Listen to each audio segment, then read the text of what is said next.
Please, I welcome you to ask any questions to these guys, and we'll try to have an open discussion now. So it's, as I told you, FD.io is open source, but also open governance and really open forum. So please ask any open questions. So do you already have some questions? Well, one is about conformance testing and interoperability, for MPLS and things like that. So, are there any plans to participate to events like the ones done by ENTC, so that we know that specifically the MPLS has been tested and validated, interoperability with all equipment on Earth? So only an advanced user can answer this question. So this will go for Maciek. Well, I would like to qualify your point about all equipment on Earth. There's quite a lot of it. Yeah, but then whatever is done, in a carrier and MPLS interop event in Berlin by ENTC every, I don't know if it's every year or every 2 years. Yes, so we were very open to participate in those tests. Right now, to be honest, we are under-resourced, so we're playing catch-up. Most of the committers are either co-authored or authored, like myself, some of the MPLS specs, and have been active in ITF. So we understand what RFCs mean, and we do test some interoperability, or VPP has been tested before being open sourced from the interop perspective with some of the hardware-based platforms, Cisco and others. And I don't see why not. If there is a need, please ask and help. And we would definitely be very, very interested to do so. And I love Berlin, and I know Iantek and Carsten. So we have a very good working relationship. We keep challenging each other. So let's do. Thank you. Any specific encapsulations or scenarios? Because one of the challenges. MPLS. Which MPLS? Just basic? Everything that's done, VPLS and all the control plane related to MPLS. Okay. So what about LTS version and about ABI stabilization? Yeah, so this is something we need to discuss actually. Right now we don't do any specific ABI enforcing, and that's definitely something we need to address in VPP, because being open source project is basically requires that, right? So it's on the to-do list, and we need to do it. And regarding LTS version, do you already have a strategy? Well, we just released the first one, so yeah, I think it's something which we need to discuss on TSC. So, yeah. Okay, thanks. As a beginning of VPP, I have a stupid question. So, we are processing the packets inside a graph, and so in the ideal case, of course, the graph would be directed. But if, for example, is there a possibility of loops in the graph? It's possible. It's called bug. Okay, so we are here to discover it. Okay, so yeah. Is there any mechanism to detect that or prevent? Well, I mean, in some cases we are looping. One example is current implementation of indirect fib adjacencies, which are basically looping the same packet to the same node 2 times or X times to do the second lookup for the indirect adjacency. That is one sample we have today in the code. Mm-hmm. But generally, you need to take care for this. It's the responsibility of people of programmer to really take care that. Okay, so it's not looping forever, because. So is there a possibility of looping forever or something like that? Well, yeah. Okay. Why not? Okay, correct me if I'm wrong. If we do a very basic functional test and we see the looped packet, because we actually do account every single packet in functional tests. So will we detect that? Here we go. Okay. Per patch. Thanks. So you don't need a human. Okay. Thanks. You have robots. Do you have? Can you have multiple versions of the same plugin active at the same time? And the second question: are they hot reloadable? I don't know if this is a word, but can you just change the plugin, upgrade it to a new version, without killing VPP and restarting it again? Yeah, so no, unloading is not possible. We never paid much attention to it because the boot time for VPP is really in seconds, and basically it will be lot of work for something you can really reboot and restart and get it up and running in 1 or 2 seconds. So you cannot unload, you cannot have two versions, because you can have 2 different files, but they're loaded on startup. So we are scanning for plugins during the startup procedure of VPP. So you're losing packets while the program is rebooting? I mean, Yes. you get interruption of service if you are restarting VPP? Yes. Okay. Unless your control plane is smart enough to program another instance to do the work, right? We are just a data plane, we are just a line card.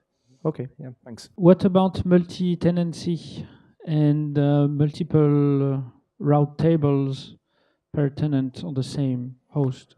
So we completely support multiple VRFs or FIB instances. So it's perfectly fine to have 2 on 32 of them. So really, there is no limitation. Yeah. Thanks. That goes for IPv4, IPv6, and also for L2. So we have multiple L2 bridge domains. Node is basically represented as a loop function, which is compiled one. So you can register new node and change the graph arcs on the runtime. But really, you need to have some function which is executing the node functionality. So changing the graph arc and changing the path the packets are going, you can do on the runtime. So you can register the arcs dynamically, but you still need the function which is precompiled, which is binary code in VPP. It could be a part of the plugin. Yes, yeah. My specific use case is a firewall use case. So I want to be able to add node between existing nodes when I want, or delete this node, or to add functionality, add nodes with more features to the graph per user request. So why do you have to do that on the fly? Why can't you just be provisioning? Because sometimes you don't want any additional processing, or sometimes you want to enable some feature. It's called, it's attachment of some. Okay, thank you. Do you have any plans for a CPU hot plug? So scale up, scale down. And RSS hot reconfiguration to add and remove queues and stuff like that? So currently there is no plans. Of course, if somebody from community is interested to work on this, it will be perfectly fine. Yes. Is Red Hat interested in developing that? Red Hat is interesting to understand what is going on, so we can have the proper API above. Add the case to Jira, yes? The question is, your test profiles, are they performance optimization friendly? For example, sending the second packet exactly to the same IP as the first one? Or do you have any challenging test cases where you will try to decrease VPP performance, not to have the nice number for marketing, but just to have, let me say, worst case scenario and worst case testing? So clearly there is a push to show a nice numbers. We do not hide anything. And the test cases that are coded right now in the FD.io are all, they are synthetic tests. So if we test IPv4 and we're just about to start coding the IPv4 scaling and IPv6 scaling, when we test BBP, we test it exactly the same way as I used to test routers of various vendors, and I work for different vendors. So every packet hits a different entry in the FIP, and we always hit all entries in the FIP. So we not keep panging at the same entry in the FIP, which is sometimes a practice. Is it the worst case? It's just one of the worst cases. If you know exactly how the system is designed, there is always a way you can work out on how to stress it. I mean, that's how we break routers, right? Give me a router, I will break any platform. As you know, you've been doing the same. So here we have a good example, and we're gonna get those test cases out on IPv6, where when you really put large tables like 4 million or 8 million, I don't remember which numbers we hit, with 2 million, we already went over the cache. So when we were hammering at every packet going to a different FIB entry, we could see the degradation performance. Once we started to send 5 packets to the same entry and then increase, then the performance was back to the to our baseline. So clearly there is a lot of dimensions here where you can cheat. And what is important is to always report exactly how you tested it and what was the offered load. And that's what we are doing in CISIT. And that's why open source is a great place, because there are no excuses, right? Now we are also interested in use cases. So any combinations of features that you find as as sweet spots for VPP, or if you really want to deploy, please provide the feedback on the list or into Jira, and we will consider them one by one. And if you would like to contribute, that would be awesome. Thank you, Maciek. I think there is another question. It seems like the single flow throughput is limited by the single thread performance of a CPU. There's only one CPU. Yes. That's currently Yeah. the if you're using hardware RSS, the hardware RSS will always deliver the flow to the same CPU. So that is true. What we have, and what I didn't mention before, is that we have the software infrastructure for sharing the load between the different worker threads. It's something which is called IO thread currently. We are planning to do some rework in that area.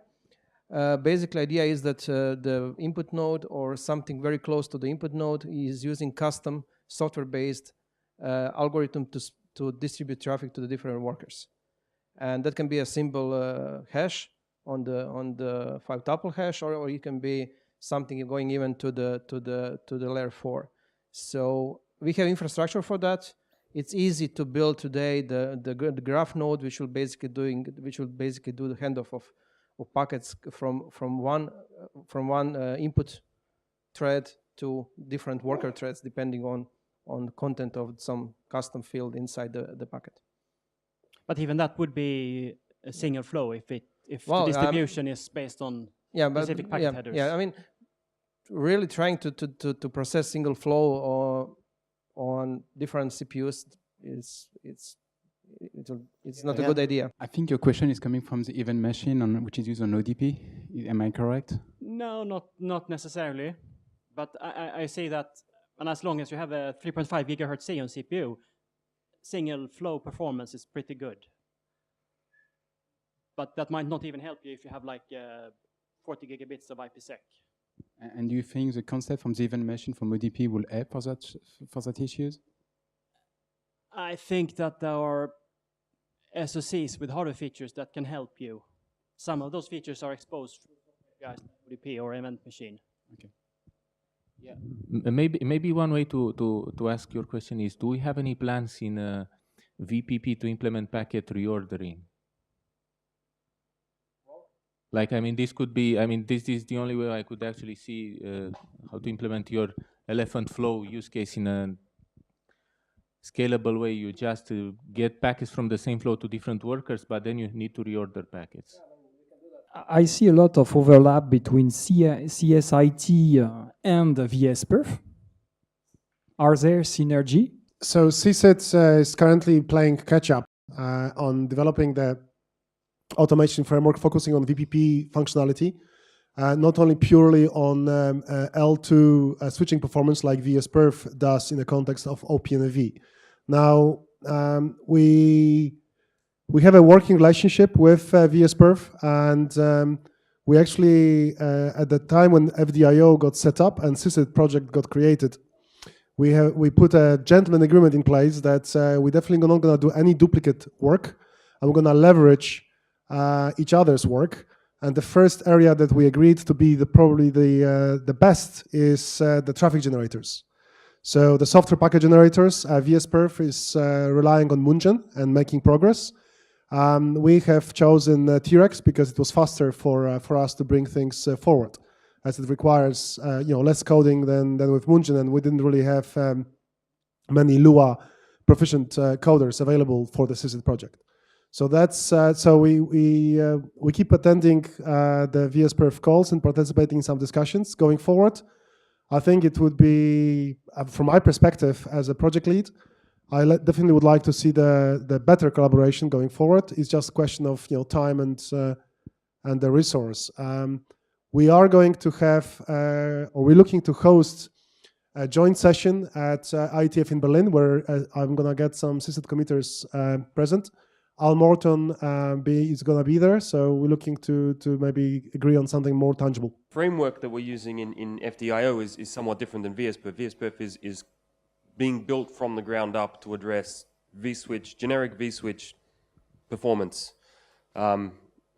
We're using a composite of frameworks that can do functional and performance testing in FD.io to address FD.io use cases. So there is, while there's good overlap and while there is certainly room for collaboration and optimization, I certainly wouldn't try and force both projects onto the same trajectory, since they're really addressing different targets. But sharing tools? Sharing tools, yeah, absolutely. So I'm curious about conflicts between plugins, if they play nice together, etc. And then if there's any framework for making sure that plugins will play nice together, that they don't modify the graph in ways that break functionality. And in particular, I'm curious about service function chaining, and other applications. Yeah, I mean, has it already come up? A plugin typically needs to have some API, the way how he will interfere with the existing graph. For example, if you want to hijack the UDP packets going to UDP port 2000 because you are terminating some encapsulation on UDP 2000, in that case, the first plugin will try to register for the UDP port 2000. Second one, if it tries to do the same, it will fail. The API call will fail and it will just not work. So basically, you can, at that point, you can throw out the warning message or something saying, I was not able to register for the specific port. Same applies for the protocol, or maybe even there is a third method which I didn't mention before, which allows you to basically hijack all packets directly from the input node. So if you have multiple plugins trying to insert a bump in the wire service, yes, right?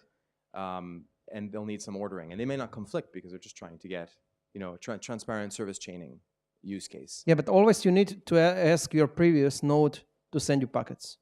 Okay. And that previous node should avoid registering two different next nodes taking the same traffic. Okay, thanks. We're already late, but yeah, okay, excuse go me. ahead with your question. I would like to know, what are the boundaries of the scope of the project? Can we imagine having some OpenFlow support or things like that? So the answer is no. We'll probably not add OpenFlow us, but there is room for other projects, and we can host many projects. So if you're interested in adding OpenFlow support, there is this VPP Sandbox meta project that we'll be more than happy to host you. So the boundaries today, it's really about how we can collapse all the layers, including layer 4 and so on, in VPP. Anyone can contribute and add other things. Thank you, Jerome. So from my perspective, maybe a bit philosophical, there are no boundaries. The point is about marrying the networking with computing. And if any new standard spec or functionality makes sense from the networking perspective to make networking integration with compute workloads more efficient, or processing of networking makes sense, I think that's what we are after.